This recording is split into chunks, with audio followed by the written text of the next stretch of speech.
Let's be honest, when we see a DJ using the loop technique, usually it sounds like this. And we'll go on and on and on.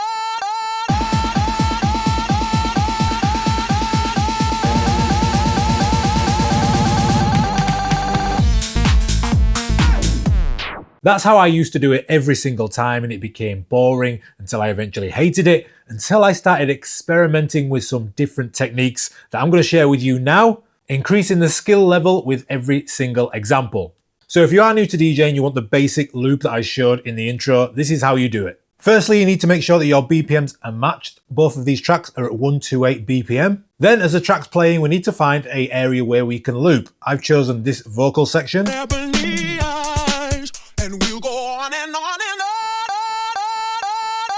And then we're basically setting a 1 beat loop. On this Flex 10 or any CDJ models, you can use the in and out button. Just make sure that your quantize is turned on as well. Or you can use the loops on your DJ controller. If I just go to shift, press beat loop here, I can see all of my parameters for different loops are now on my performance pads. Then what we need to do is set a cue point on a build up of our incoming track. So I have a cue point set up 16 beats before the drop here.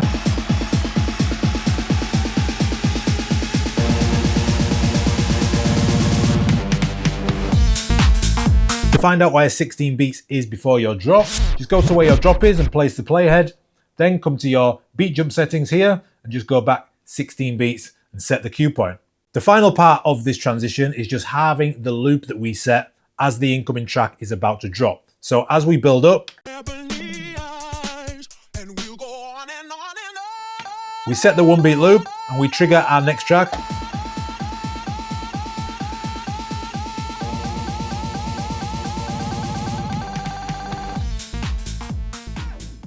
And then we keep having the loop ready for a simple transition into our next track. So let's increase the skill level just slightly. We're just going to add a 1 beat echo to the end of our transition to spice it up a little bit. So all the same techniques apply as the first example. All we need to do is make sure that we select echo and we select the 1 beat fraction.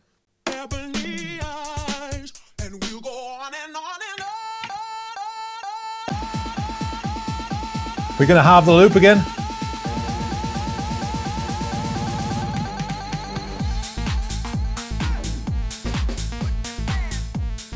We just increase that echo before the drop, doing all the same techniques as before, and it gives us a little bit more of a smoother transition between the track that's building up and the drop. Let's take it up a notch by increasing our tempo fader and increasing the pitch of the loop while we're bringing in our next track. Now to do this, what you need to first of all do is go to your master tempo here, and you want to turn this master tempo button off because we're going to need the frequency of the pitch to create this build-up. The next thing you're going to want to do is make sure you're on a wide tempo range. So we see here that it says +6. We're going to go ahead and we're going to hit shift and tempo range, and we're going to make sure that it's on wide. And that's going to give us the biggest distance of pitch, and it's going to give us high frequencies and low frequencies ready for this transition. The next thing I've done is set a different cue point, another 16 beats further back, just to give us more time to create more tension in this build-up. The final thing we're going to do is increase the break effect on our play pause button. So go to your settings, go to controller, and then select deck, and then down here under vinyl speed adjust, you're going to move deck 1 up to just over halfway. And all that's going to do is when we have a loop set, it's just going to give us a little break effect near the end. Now you can be as harsh or as slow as you want with this effect. If you move it back a little bit, it will do it quicker. So that sounds good. Now what we're going to do is on the build up, we're going to do all the same techniques. We're going to apply the pitch bend, and we're going to add that break effect for a nice, smooth, impactful transition. I'll still be looking in your ebony eyes, and we'll go on and on and on.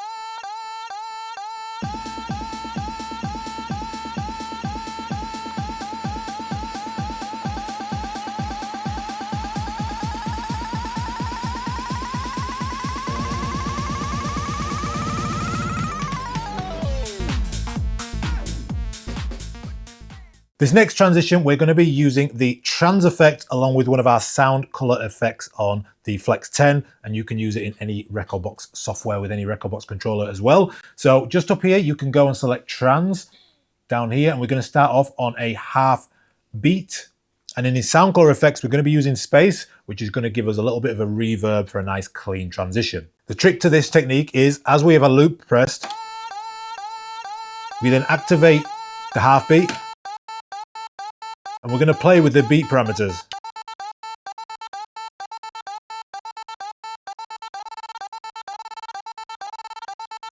This is what the transition should sound like.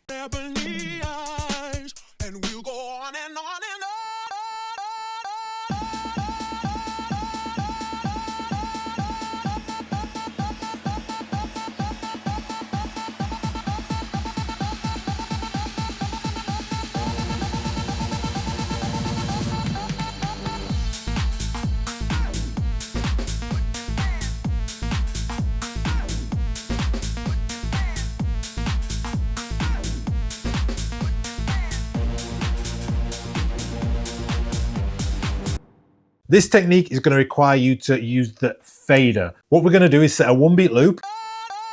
As we begin to half the loop, we're going to start to use the fader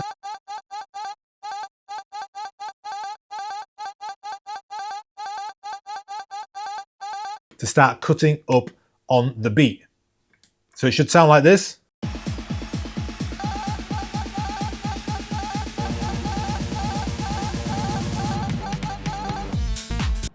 Whilst we're doing that, we're also going to be playing with the pitch as well, again in our previous technique, just to increase that tension. I'll still be looking in your ebony eyes, and we'll go on and on and on.